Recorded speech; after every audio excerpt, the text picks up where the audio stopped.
Well, hello, it's Dave here. Fat lad on a barbecue, only I'm not on a barbecue. I'm on the oven, I'm on the hob. Today, we are going to be making some yoghurt, home-built yoghurt.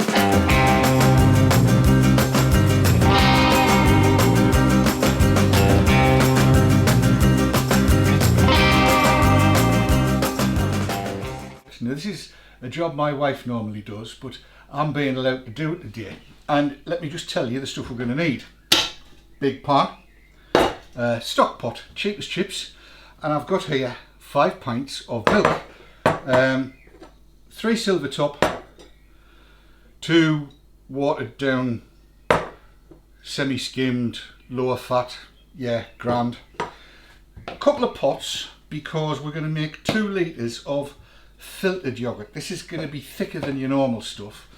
And the culture, this is one that we made earlier that we've been using and now needs replacing because that's all we've got left. Now, yoghurt can quite often take a day or 2 days even to get ready. This is going to be done in 4 or 5 hours from start to finish, because there's a couple of other bits of kit we're going to be using.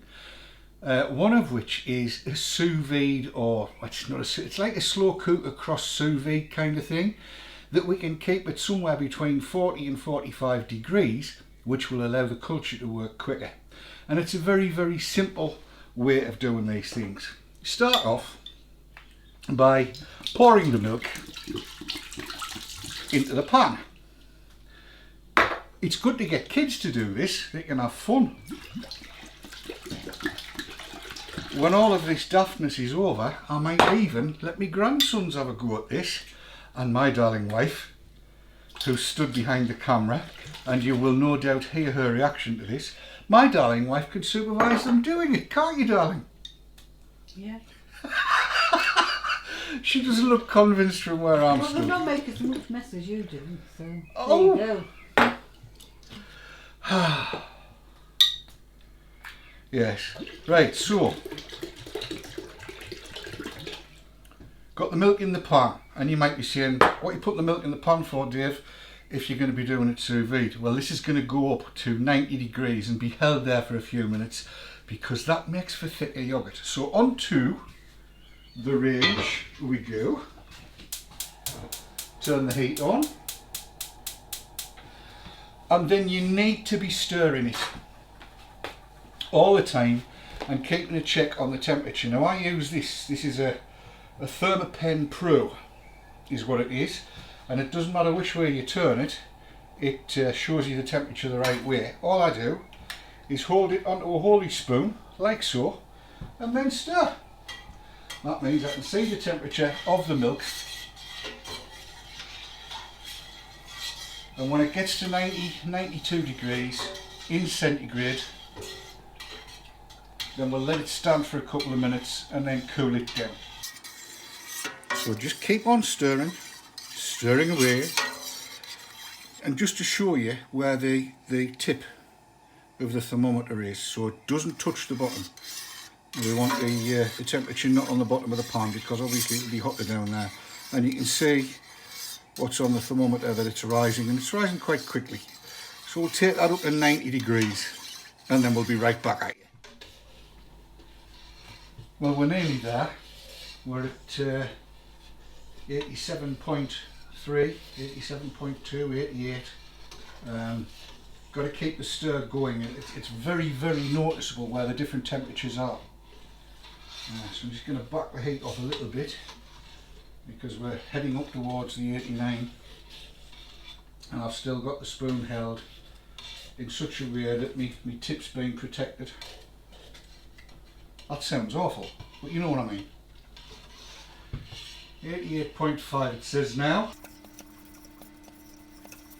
89, so we've got 1 degree centigrade to go. Now, while it doesn't matter if you go over 90, you've got to get over 90, and you need to make sure that it's all of the milk that's over 90, which is what let stand for 2 minutes will do.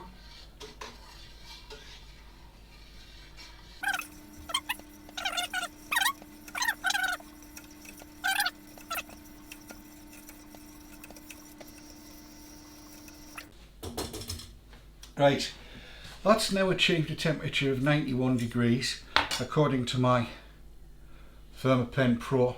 And I'll tell you why I like this and why I got the Pro. You'll notice that the figures are now the right way up, and they're still the right way up, and they're still the right way up, and they're still the right way up. It doesn't matter which way you hold it, you're not craning your neck around the place to find out what the temperature is. So we're done with the thermometer for the minute.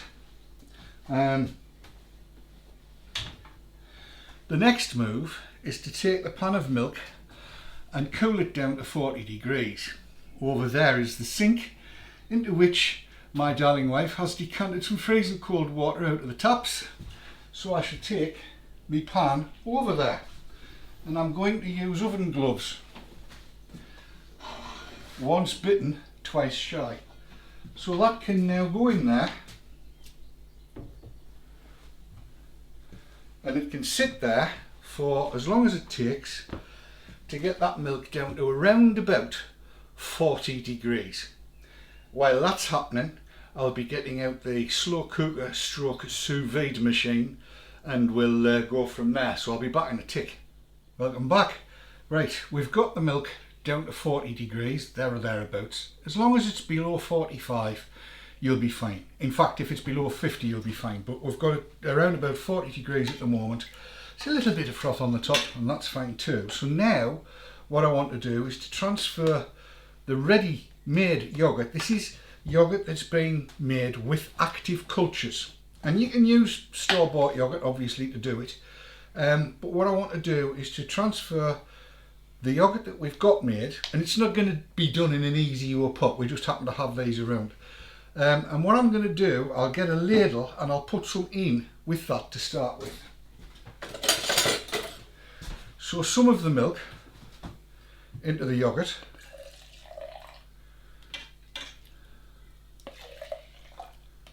And then I'm going to give that a little stir just to dilute it down, because this makes really thick, lovely, gorgeous yoghurt. So if I give that a little stir around, just to thin it out in the pot a bit. I'll just say about store-bought yoghurt. You can buy ordinary yoghurt, but look on the ingredients to make sure it's got active. Yes, active cultures. Cultures in. And pick a culture you like, whether it be Bifida activularis or Smackadon Bang Hoochie Coochie Moochie. I've no idea what the hell they're all called, but as long as it's got active cultures in, as Jill says, it'll be absolutely fine. Right. I don't recommend a flavoured one. No. Make it plain. Plain yoghurt. Greek yoghurt if you like it thick. So get the kind of yoghurt you like, because the cultures that are in the yoghurt you like are what will act on what you've got. Right. This is going to get noisy now. And I'm sorry all that, but it's going to get whisked, because I want that culture going all through the milk, and I don't want to whisk it in there because that's got a non-stick finish. This is stainless steel. Excuse I.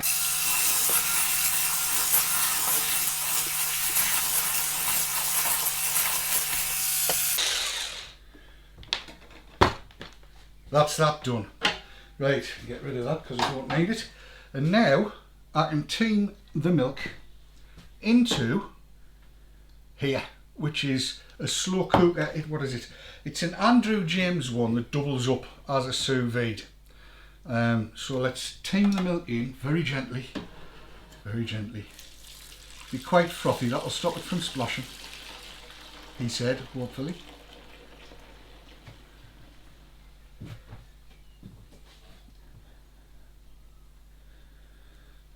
That's it. So that's now in there, and next of course we've got to set it. Right, I'm just going to try and flatten this froth out a bit, otherwise we'll end up with a frothy top, and we don't want to be there. That's before we get anything set away. It's not going to hurt it for cooling down a little bit more. Right, if you're buying a store-bought yoghurt to start with, you probably won't need to froth it, to mix it up like that. The reason we did is because the one we made last time was a bit lumpy, so we just wanted to get it a bit smoother. If you're starting with a store-bought one, then it's going to be smooth to start with, so just a good mix or shake. Right, so here's how we set it in this Andrew James sous-vide thing. Switch it on. It's set to 50 degrees. I want it lower than that. So I'm going to set it to 40 degrees. And now I'm going to set the time. Is that one for the time? To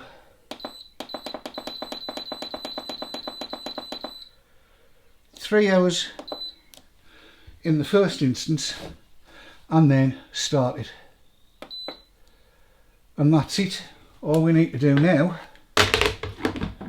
is put the lid on and wait.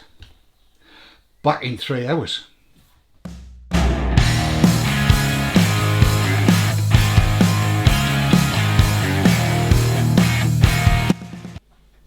Back out comes the pan, and this, it's a colander that just happens to fit quite nicely over there.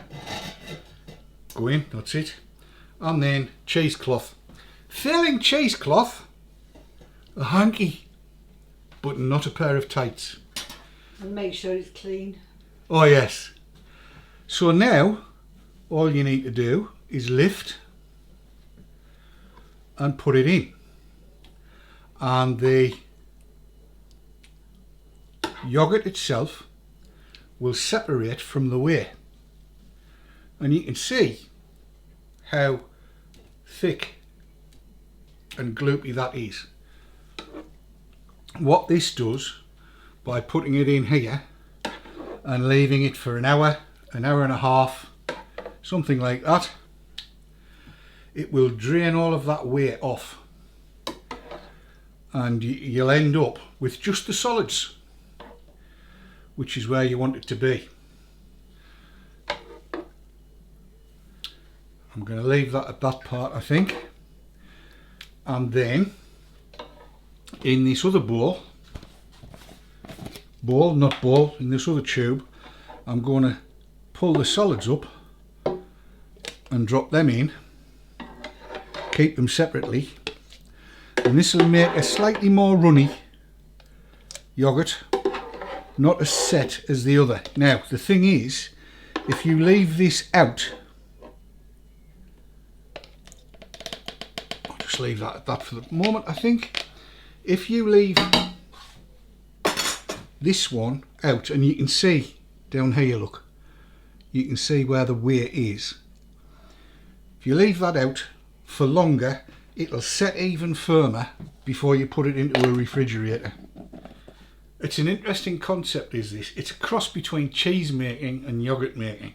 I like thick yoghurt, and in fact the last time we did this, by doing this draining like this, and you'll see if I lift the cloth, I hope I'll get it up high enough, you can see this liquid that's dropping out.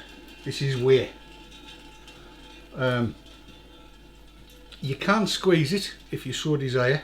I wouldn't advise it, because if you do squeeze it, you'll get the yoghurt itself coming through the cloth. That's not something that you want. But you could, I suppose, just fill a cloth and hang it if you wanted to do that, and that'll get the whey out of it.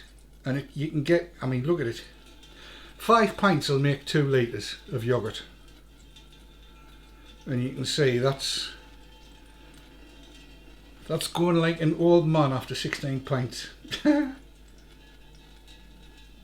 that would thicken up, and will thicken up quite nicely. And as I say, last time we did it, the yoghurt itself, after an hour or so of filtering through like this, was like clotted cream. It was beautiful. You could have had it on scones. So that's how we do it. That's how we make yoghurt here in the Dawn household. It's very easy. It doesn't take a great deal of skill, and once you've got it going, then you just use some of the yoghurt you made the last time to start the yoghurt away you're making this time.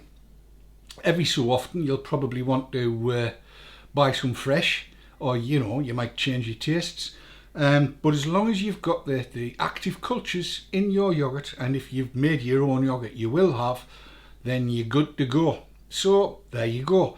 Enjoy, and we'll see you on the next video. Until then, stay safe. Give us a thumbs up or a like and a comment down below, and subscribe if you haven't already. See you on the next one. Take care. Bye bye. Bye bye. What